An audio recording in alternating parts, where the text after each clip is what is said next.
Excellencies, ladies and gentlemen, I thank you for the opportunity to deliver a short statement on behalf of the Basel Institute on Governance. We welcome the political declaration as a text that provides useful guidance. In particular, we welcome those parts of the text that go beyond previously agreed language, many of which reflect recommendations that our organization has made during the consultation process.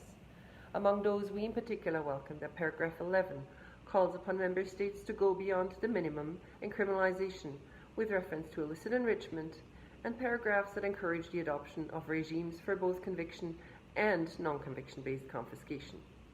We are encouraged that the political declaration does recognize that states do not yet live up to their commitment to afford each other the widest measure of cooperation when investigating corruption and recovering stolen assets.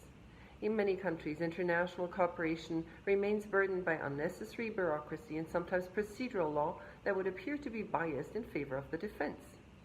We are also encouraged that Member States in paragraph 6 have endorsed the notion of collective action as an important emerging norm in corruption prevention. And finally, we are gratified that the declaration refers strongly to the importance of independent law enforcement and the critical role played by non-state actors. The gist of this document gives us reason for hope. But the reality is that on most days, the fight against corruption still feels like a very steep uphill battle. The levels of corruption remain incredibly high, and not a single country is spared. Of course, in parts, this is the consequence of positive developments. The media, civil society, a bolder law enforcement response have helped us to see corruption better and to understand its consequences better.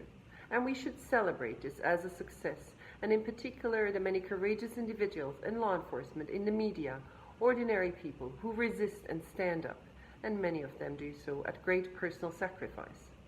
But corruption is a very resilient and adaptive disease. We're no longer only dealing with the kind of corruption that involved stealing from state coffers. This means purely legal and technical solutions are no longer enough.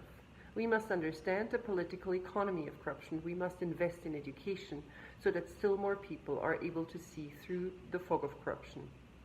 Second, corruption has become even more globalized. It is a spider web connecting politicians and businesses regardless of political color or nationality, aided by nifty middlemen and the still many blind spots on the world map. This stands in stark contrast with the increasing breakdown of global solidarity and governance, misguided references to national sovereignty, and the excuse of bureaucracy. It makes it virtually impossible for law enforcement to stand a chance. The criminals are laughing. We're making it so easy for them. So we must ask more from you, and you must ask more of each other. One, we ask that you truly endorse a strong language encouraging countries to go beyond the mere minimum. Don't be held back because others may not go as far as you want to. Show true leadership, not comparative leadership. And two, please for once be fully accountable. For the fight against corruption to succeed, we need a law, but what we don't need is another political statement that is not followed through. So I call upon you all to allow for full and public scrutiny of what you will do to implement the commitments made today. Those who risk their lives to fight corruption, those who lose their lives because of corruption, every day, in every corner of the world, they deserve this.